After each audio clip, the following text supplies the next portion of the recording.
నమస్కారం ఘంటారావానికి స్వాగతం. ముందుగా ప్రధాన అంశాలు. మాతా శిశు సంక్షేమానికి ప్రభుత్వం ప్రత్యేక చర్యలు. జనవరి నుంచి గర్భిణుల కోసమే 102 సేవలు.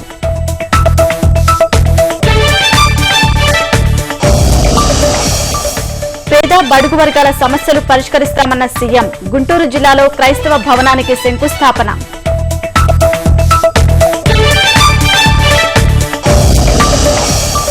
అయుత చండీయాగంతో ఎర్రవల్లిలో సందడి. పూర్ణాహుతితో ముక్కోటి దేవతలకు ఆహ్వానం.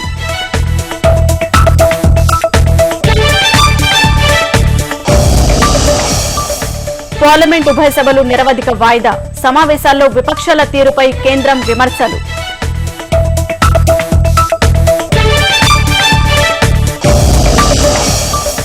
సల్మాన్ ఖాన్ ను వదలని కారుతో ఢీకొట్టిన కేసు. బాంబే హైకోర్టు తీర్పుపై సుప్రీంకు వెళ్లనున్న మహారాష్ట్ర.